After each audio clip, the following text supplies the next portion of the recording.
ನಮಸ್ಕಾರ friends, welcome back to the channel. ಇಂದು ನಾವು 2025 most important geopolitical event ಅಂತ ಕನ್ಸಿಡರ್ ಮಾಡ್ತಾರೆ. ಅದು ಯಾವ್ದಂದ್ರೆ 23rd India Russia summit, annual summit ಬಗ್ಗೆ ಫುಲ್ ಡೀಟೇಲ್ಸ್ ಆಗಿ ಅನಾಲಿಸಿಸ್ ಮಾಡುತ್ತೇನೆ. ಡಿಸೆಂಬರ್ 4-5 ರಂದು ನವದೆಹಲಿಯಲ್ಲಿ ನಡೆದ ಈ ಸಮಿಟ್ ವೆರಿ ಹಿಸ್ಟೋರಿಕ್. ಅಂದ್ರೆ ಪುಟಿನ್ ಇಂಡಿಯಾಗೆ ಬಂದಿದ್ರಲ್ವಾ. ಪುಟಿನ್ ಇಂಡಿಯಾಗೆ ಬರ್ತಾ ಇದ್ರೆ ಅಂದ್ರೆ ಕೆಲವರಿಗೆ ಚಳಿ ಜ್ವರ ಬರುತ್ತೆ. ಅಂದ್ರೆ ಎಲ್ಲರ ಕಣ್ಣು ಪುಟಿನ್ ಮೋದಿ ಮೇಲೆನೆ ಇರುತ್ತೆ. ಏನ್ ಅಗ್ರಿಮೆಂಟ್ ಮಾಡ್ಕೊಳ್ತಾರಪ್ಪ ಇವರಿಬ್ಬರು ಅಂತೇಳಿ. ಇಲ್ಲಿ ಎಲ್ಲರಿಗೂ ಒಂದು ಶಾಕಿಂಗ್ ವಿಷಯ ಏನಂತಂದ್ರೆ, ಒಂದು ದೇಶದ ಪ್ರೆಸಿಡೆಂಟ್ ಆರ್ ಪಿ ಎಂ ಬರ್ತಾ ಇದಾರೆ ಅಂತಂದ್ರೆ ಒಂದು union minister or foreign minister ಹೋಗುತ್ತಾರೆ. ಆದರೆ ಇಲ್ಲಿ ಸ್ವಯಂ ಆಗಿ ಮೋದಿಜಿ ಅವರೇ ರಿಸೀವ್ ಮಾಡ್ಕೊಳಕ್ ಹೋಗ್ತಾ ಇದ್ದಾರೆ, ಎಲ್ಲ ಪ್ರೋಟೋಕಾಲ್ ಬ್ರೇಕ್ ಮಾಡ ಅಂದ್ರೆ ಇಬ್ಬರ ನಡುವೆ ಅಷ್ಟು ಒಳ್ಳೆ ಫ್ರೆಂಡ್ಶಿಪ್ ಇದೆ ಅಂತ ಅರ್ಥ. ಅಂದ್ರೆ ಒಬ್ರ ಮೇಲೆ ಒಬ್ಬರಿಗೆ ಗೌರವ ಇದೆ ಅಂತ ಅರ್ಥ. ಇದೇ ವರ್ಷ 25 ವರ್ಷ ಆಯ್ತು special and privilege strategic partnership ಅಂತ ಹೇಳಿ. ಮತ್ತೆ ಇನ್ನೊಂದು ಏನಂತಂದ್ರೆ ಪಿ ಎಂ ಮೋದಿ ಮತ್ತೆ ಪುಟಿನ್ ಇಬ್ಬರಿಗೂ ಪರಿಚಯ ಆಗಿ ಒಂದು 25 ವರ್ಷ ಆಯ್ತು. ಅಂದ್ರೆ ಪುಟಿನ್ ಅವರು ಅಂದ್ರೆ ಮೋದಿಜಿ ಅವರು ಗುಜರಾತ್ ಚೀಫ್ ಮಿನಿಸ್ಟರ್ ಇದ್ದಾಗ ಮಾಸ್ಕೋ ಹೋಗಿರ್ತಾರೆ. ಅಲ್ಲಿ ಮಾಸ್ಕೋ ಹೋಗಿರ್ತಾರೆ. ಅವಾಗ ಇವರಿಬ್ಬರಿಗೆ ಒಳ್ಳೆ ಫ್ರೆಂಡ್ಶಿಪ್ ಇದೆ.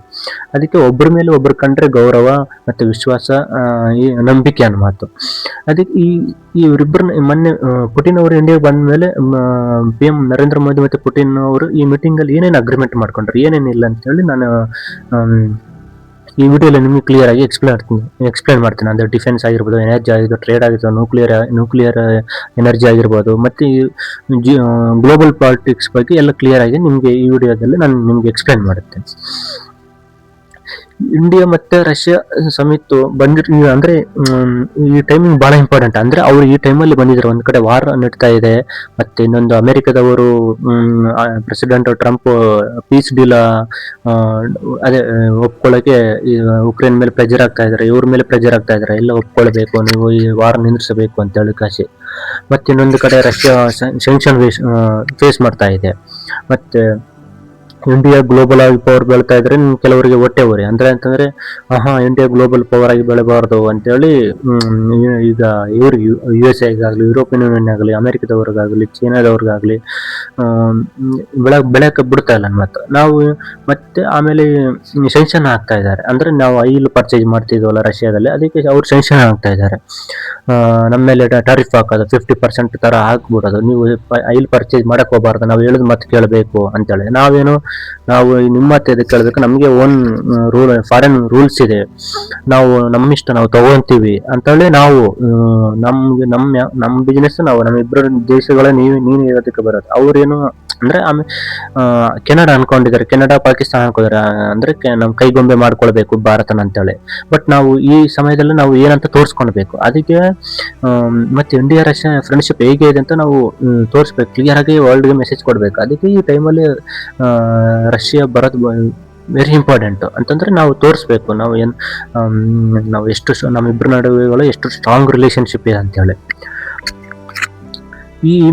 ಮತ್ತೆ ನಾವು ಪುಟಿನ್ ಬಂದಿದ್ರಲ್ಲ ಇಂಡಿಯಾಕ್ಕೆ, ಏನು ನಾವು ಇಂಪಾರ್ಟೆಂಟ್ ಅಂದ್ರೆ ಈ ಮೇಜರ್ ಹೈಲೈಟ್ ಅಂದ್ರೆ ಅಗ್ರಿಮೆಂಟ್ ಮಾಡ್ಕೊಂಡಿವಿ ಅಂತೇಳಿ.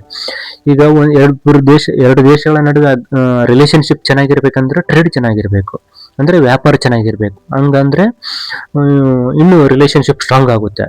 ಈಗ ನಮ್ಗೆ ರಷ್ಯಾ ಮೇಲೆ ಒಂದು ಪ್ರೀತಿ ಲವ್ ಇರುತ್ತೆ, ಅವರು ಒಂದು ಸಪೋರ್ಟ್ ಮಾಡ್ತೀವಿ, ಎಲ್ಲ ಇದು ಮಾಡ್ತೀವಿ. ಬಟ್ ಇಬ್ಬರು ದೇಶಗಳ ನಡುವೆ ಟ್ರೇಡ್ ಚೆನ್ನಾಗಿರ್ತಾರೆ, ಎಲ್ಲ ಚೆನ್ನಾಗಿರುತ್ತೆ ಅಂತಂದ್ರೆ ಅದಕ್ಕೆ ಅವರು ಈ ಪ್ರೋಗ್ರಾಮ್ 2030 ಅಂತೇಳಿ ಒಂದು ಅಗ್ರಿಮೆಂಟ್ ಮಾಡ್ಕೊಂಡಿದ್ದಾರೆ. 2030 ಅಂತಂದ್ರೆ ಪ್ರೋಗ್ರಾಮ್ 2030 ಅಂತಂದ್ರೆ 2030 ಒಳಗೆ ನಾವು 100 ಬಿಲಿಯನ್ ಬೈಲೇಟರಲ್ ಟ್ರೇಡ್ ರೀಚ್ ಆಗಬೇಕು. ಅದರಲ್ಲಿ ಎನರ್ಜಿಯಲ್ಲಿ ಆಗಿರ್ಬೋದು, ಡಿಫೆನ್ಸ್ ಅಲ್ಲಿ ಆಗಿರ್ಬೋದು, ಟೆಕ್ನಾಲಜಿಯಲ್ಲಿ ಆಗಿರ್ಬೋದು, ಮ್ಯಾನುಫ್ಯಾಕ್ಚರಿಂಗ್ ಅಲ್ಲಿ ಆಗಿರ್ಬೋದು, ಮೈನಿಂಗ್ ಅಲ್ಲಿ ಆಗಿರ್ಬೋದು, ಅಗ್ರಿಕಲ್ಚರ್ ಅಲ್ಲಿ ಆಗಿರ್ಬೋದು, ನಾವು ಅದೆಲ್ಲ ಇನ್ಕ್ಲೂಡಿಂಗ್ ಮಾಡ್ಕೊಂಡು 100 ಬಿಲಿಯನ್ ಟಾರ್ಗೆಟ್ ಮಾಡ್ಕೊಳ್ಬೇಕು. ಮತ್ತೆ ಹೊಸ ಟ್ರೇಡ್ ರೂಟ್ ಆಗಲಿ, ಪೇಮೆಂಟ್ ಸಿಸ್ಟಮ್ ಆಗಲಿ, ಮತ್ತೆ ಇಂಡಸ್ಟ್ರಿ ಡೆವಲಪ್ಮೆಂಟ್ ಮಾಡ್ತಾರೆ ರಷ್ಯಾದವರು. ರೀಸೆಂಟ್ ಆಗಿ RT ಇಂಡಿಯಾ ಅಂತೇಳಿ ನ್ಯೂಸ್ ಚಾನಲ್ ಲಾಂಚ್ ಮಾಡಿದ್ದಾರೆ ಇಂಡಿಯಾದಲ್ಲಿ, ಯಾರು ರಷ್ಯಾದವರು. ಈ ಸಮಿತಿಯಲ್ಲಿ ಅಂದ್ರೆ ಈ ಟ್ರೇಡ್ ಸೆಕ್ಟರ್ಗೆ ದೊಡ್ಡ ಪುಷ್ ಸಿಕ್ಕಿದೆ. ಯಾಕಂತಂದ್ರೆ 100 ಬಿಲಿಯನ್ ಟಾರ್ಗೆಟ್ ನಾವು ಬೈಲೇಟರಲ್ ರೀಚ್ ಮಾಡ್ಬೇಕಂತಂದ್ರೆ ನಮ್ದು ರೂಪಾಯಿ ಟು ರೂಪಾಯಿ ಅಂದ್ರೆ ರೂಪಾಯಿ ಟು ರೂಪಾಯಿ ಬಿಸಿನೆಸ್ ಮಾಡ್ಕೊಳ್ಬೇಕು ಅಂತಂದ್ರೆ ಪೇಮೆಂಟ್ ಸಿಸ್ಟಮ್. ಈಗ ಎಲ್ಲರೂ ಈಗ ಬ್ರಿಕ್ಸ್ ಕಂಟ್ರಿಗಳಲ್ಲಿ ಅದೇ ತರ ಮಾಡ್ಕೊಳ್ಬೇಕಂತೇಳಿ ಅವರೆಲ್ಲ ಇದು ಮಾಡ್ಕೊಂಡಿದ್ದಾರೆ. ನಾವು ಜಾಸ್ತಿ ಡಾಲರ್ ಮೇಲೆ ಡಿಪೆಂಡ್ ಆಗಬಾರ್ದು, ಲೋಕಲ್ ಕರೆನ್ಸಿ ಯೂಸ್ ಮಾಡ್ಕೊಳ್ಬೇಕು ಅಂತೇಳಿ. ಆಮೇಲೆ ಇಂಡಿಯಾನು ಭಾಳ ಎಕ್ಸ್ಪೆಕ್ಟ್ ಮಾಡುತ್ತೆ, ಇಂಡಿಯನ್ ಎಕ್ಸ್ಪೋರ್ಟ್ ಮಾಡುತ್ತೆ ಇನ್ಕ್ರೀಸ್ ಆಗೋಕ್ಕೆ. ಅಂದರೆ 100 ಬಿಲಿಯನ್ ರೀಚ್ ಆಗಬೇಕಂತಂದ್ರೆ ನಾವು ಏನೇನೆಲ್ಲ ಎಕ್ಸ್ಪೋರ್ಟ್ ಮಾಡ್ಬೇಕಂತೇಳಿ, ಅಗ್ರಿಕಲ್ಚರ್ ಐಟಮ್ ಆಗಿರ್ಬೋದು, ಮತ್ತು ಫಾರ್ಮರ್ಸ್ ಆಗಿರ್ಬೋದು, ಮತ್ತು ಮಿಷನರಿ, ಕೆಮಿಕಲ್, IT ಸರ್ವಿಸ್ ಆಗಲಿ, ಮತ್ತು ಕ್ರಿಟಿಕಲ್ ಮಿನರಲ್ ಕೂಡ ಇಬ್ಬರ ನಡುವೆ ಒಂದು ಕೋಆಪರೇಷನ್. ಅಂದರೆ ರಷ್ಯಾ ಇಂಡಿಯಾಗೆ ಲಿಥಿಯಂ, ನಿಕಿಲ್, ಕೋಬಾಲ್ಟ್ ಮುಂತಾದ ಕ್ರಿಟಿಕಲ್ ಮಿನರಲ್ ಅವ್ರು ಸಪ್ಲೈ ಮಾಡ್ತಾರೆ. ರಿನ್ಯೂವಲ್ ಎನರ್ಜಿ ಆಗಲಿ, ಎಲೆಕ್ಟ್ರಿಕಲ್ ಬ್ಯಾಟ್ರಿ ಆಗಲಿ,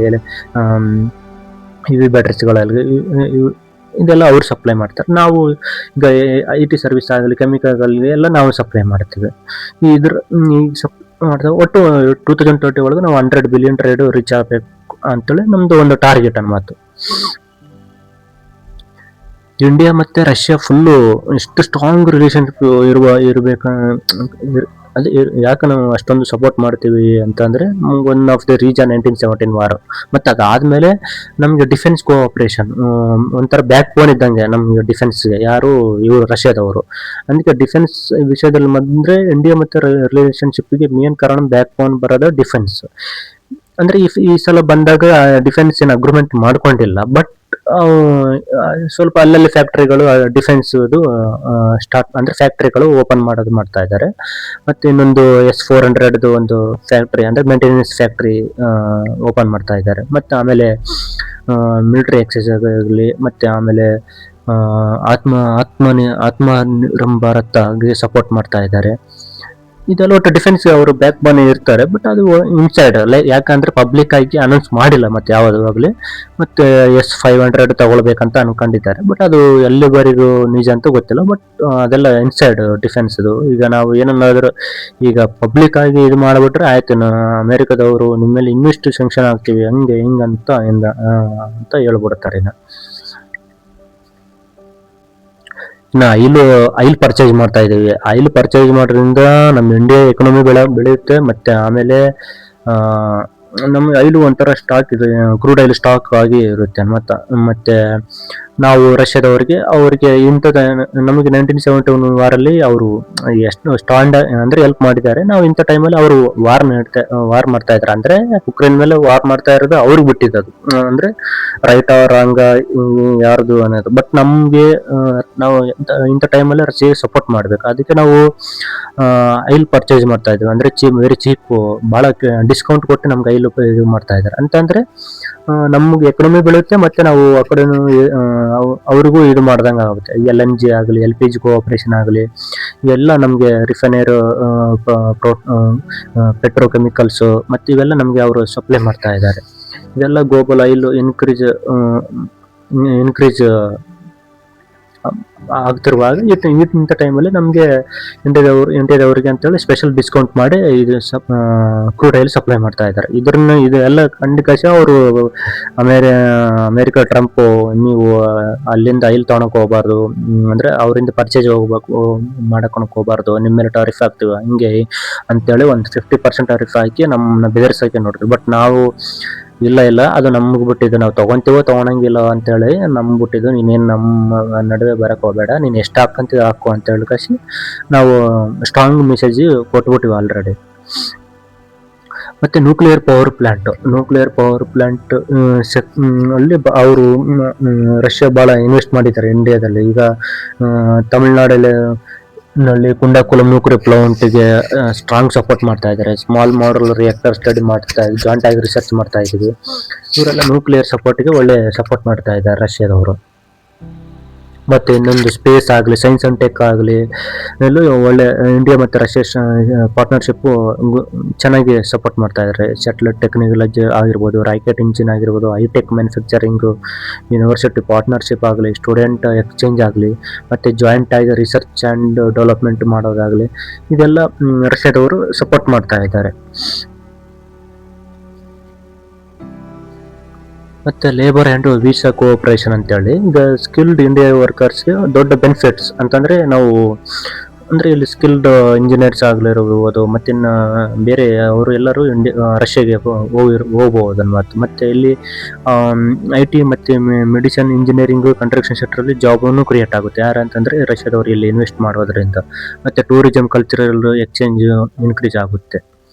ಆಮೇಲೆ ಇನ್ನು ನೆಕ್ಸ್ಟ್ ಬಂದು ಇಲ್ಲಿ ಉಕ್ರೇನ್ ವಾರ್ ಬಗ್ಗೆ ಡಿಸ್ಕಷನ್ ಮಾಡಲೇಬೇಕಾಗುತ್ತೆ. ಉಕ್ರೇನ್ ವಾರ್ ಬಗ್ಗೆ ಡಿಸ್ಕಷನ್ ಮಾಡುವಾಗ ಈ ಮೋದಿ ಅವರು ಹೇಳ್ತಾರೆ, India is on the side of peace or neutrality ಹೇಳ್ತಾರೆ. ಮತ್ತೆ ವೆಸ್ಟರ್ನ್ ಸೆಂಕ್ಷನ್ ಬಗ್ಗೆ ಡಿಸ್ಕಷನ್ ಮಾಡ್ಕೊಂತಾರೆ. ಮಿಡಲ್ ಈಸ್ಟ್ ಟೆನ್ಷನ್ ಆಗಿರ್ಬೋದು, ಮತ್ತೆ ಬ್ರಿಕ್ಸ್ SCA ಕೋಆಪರೇಷನ್ ಆಗಿರಿ. ಒಟ್ಟು ಮೋದಿ ಮತ್ತೆ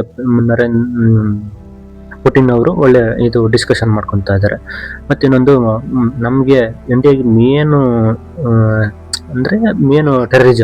ಟೆರರಿಸಮ್ಗೆ ಅವರು ಹೇಳ್ತಾರೆ, ಅಂದ್ರೆ ಸಪೋರ್ಟ್ ಮಾಡ್ತಾ ಇದ್ದಾರೆ. ಟೆರರಿಸಮ್ ಎಲಿಮಿನೇಟ್ ಮಾಡಕ್ಕೆ ಬೋತ್ ನೇಷನ್ಸ್ ಕಂಡಮ್ಡ್ ಟೆರರಿಸಮ್ ಸ್ಟ್ರಾಂಗ್ಲಿ. ಹಂಗೆ ಇಂಟೆಲಿಜೆನ್ಸ್ ಶೇರಿಂಗ್ ಆಗಲಿ, ಟೆರರ್ ನೆಟ್ವರ್ಕ್ ಆಗಲಿ, ಇದೆಲ್ಲ ಡಿಸ್ಮಿಸ್ ಮಾಡೋಕ್ಕೆ ಅವರು ಸಪೋರ್ಟ್ ಮಾಡ್ತಾ ಇದ್ದಾರೆ. ಈ ಸಮಿತಿ ಯಾಕೆ ಬಹಳ ಇಂಪಾರ್ಟೆಂಟ್ ಅಂತಂತಂದ್ರೆ, ಇಂಡಿಯಾ ಗ್ಲೋಬಲ್ ಪವರ್ ಸ್ಟೇಟಸ್ ಏನಂತ ನಾವು ತೋರಿಸ್ಬೇಕು. ಯಾರಿಗೆ ಈಗ ಯುರೋಪಿಯನ್ ಕಂಟ್ರೀಸ್ ಆಗಿರ್ಬೋದು, ಮತ್ತೆ ಅಮೆರಿಕದವ್ರಿಗೆ ಆಗಿರ್ಬೋದು. ಮತ್ತೆ ನಾವು ಎನರ್ಜಿ ಸೆಕ್ಯೂರಿಟಿ ಅಂದ್ರೆ ನಮ್ಗೆ ಎನರ್ಜಿ ಸೆಕ್ಯೂರಿಟಿ ಅಂದ್ರೆ ಆಗುತ್ತೆ ಅಂತಂದ್ರೆ ಡಿಫೆನ್ಸ್ ಬೇಕು ನಮಗೆ. ಮತ್ತೆ ಅಗ್ರಿಮೆಂಟ್ ಅವ್ರ ಹತ್ರ ಮಾಡ್ಕೊಳ್ಬೇಕು. ಮತ್ತೆ ನಮ್ದು ರಷ್ಯಾ ಇಂಡಿಯಾ ನಡುವೆ ಟ್ರೇಡ್ ಕಡಿಮೆ ಇದೆ, ಅದು ಹೆಂಗಾದ್ರೂ ಮಾಡಿ ಒಂಥರ ಇನ್ಕ್ರೀಸ್ ಮಾಡ್ಕೊಳ್ಬೇಕು. ಮತ್ತೆ ಯುರೇಷಿಯಾ ಅಂತೇಳಿ ಬರುತ್ತೆ. ಯುರೇಷಿಯಾದಲ್ಲಿ ನಮ್ದು ಇಂಡಿಯಾದು ಅದೇ ಇನ್ಕ್ರೀಸ್ ಮಾಡ್ಕೊಳ್ಬೇಕು. ಮತ್ತೆ ಈಸ್ಟ್ ವೆಸ್ಟ್ ಬ್ಯಾಲೆನ್ಸ್ ಮಾಡ್ಬೇಕು. ಈಗ ನಾವು ಬರೀ ಅಮೆರಿಕ ಅಂತ ಬಂದ್ಕೊಂಡ್ರೆ ಅಮೆರಿಕ ಒಂಥರ ಊಸರವಳಿ ಇದ್ದಂಗೆ. ಅದು ಯಾವಾಗ ಕೈ ಕೊಡ್ತೆ ಗೊತ್ತಾಗಲ್ಲ, ಯಾವಾಗ ಹೆಂಗಿರ್ತಂತ ಗೊತ್ತಾಗಲ್ಲ. ಅದಕ್ಕೆ ನಾವು ಓಲ್ಡ್ ಕಂಟ್ರಿ ಅಂತಂದ್ರೆ ನಮ್ದು ರಷ್ಯಾ ಯಾವಾಗಲೂ ನಮಗೆ ಸಪೋರ್ಟ್ ಮಾಡುತ್ತೆ. ಸೊ ನಮ್ಮ ರಷ್ಯಾನ ಬಿಡಬಾರ್ದು.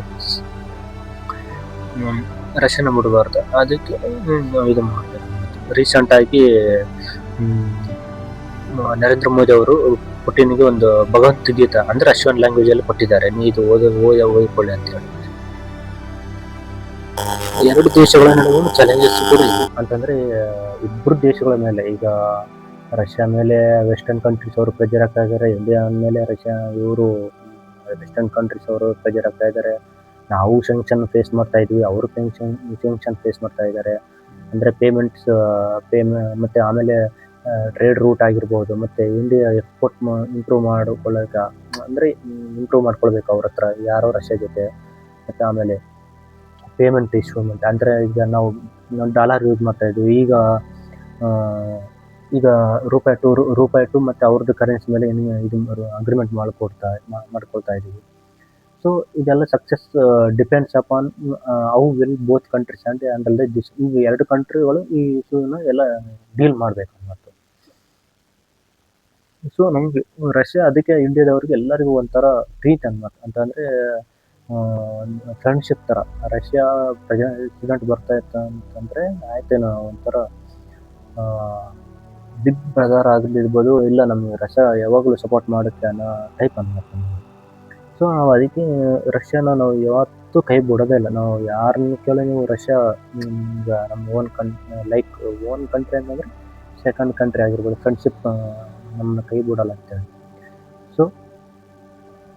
ಸೊ ದಿಸ್ ಈ 23 ಮತ್ತು ಇಂಡಿಯಾ ರಷ್ಯಾ ಆನ್ಯುವಲ್ ಸಮಿಟ್ ಏನೋ ನನಗೆ ಎಷ್ಟು ತಿಳಿದಾಗ ನಿಮ್ಗೆ ಅಷ್ಟು ಹೇಳಿದ್ದೀನಿ. ಸೊ ಈ ವಿಡಿಯೋ ಯೂಸ್ಫುಲ್ ಅಂತ ನಿಮ್ಗೆ ಅನಿಸಿದರೆ ಲೈಕ್ ಮತ್ತು ಶೇರು, ಸಬ್ಸ್ಕ್ರೈಬ್ ಮಾಡಿ. ಮತ್ತೆ ಅಂತಂದ್ರೆ ಈಗ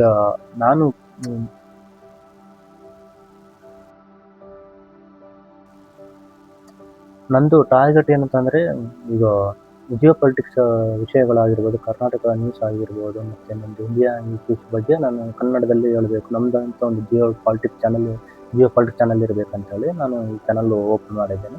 ಸೊ ದಯವಿಟ್ಟು ಸಪೋರ್ಟ್ ಮಾಡಿ ಆ್ಯಂಡ್ ಲೈಕ್, ಶೇರ್, ಸಬ್ಸ್ಕ್ರೈಬ್ ಮಾಡಿ. ಈ ವಿಡಿಯೋ ನಿಮಗೆ ಯೂಸ್ಫುಲ್ ಆಗಿದ್ದರೆ ಲೈಕ್, ಶೇರ್, ಸಬ್ಸ್ಕ್ರೈಬ್ ಮಾಡಿ. ಮತ್ತು ಥ್ಯಾಂಕ್ ಯು ಫಾರ್ ವಾಚಿಂಗ್. ಜೈ ಹಿಂದ್, ಜೈ ಕರ್ನಾಟಕ.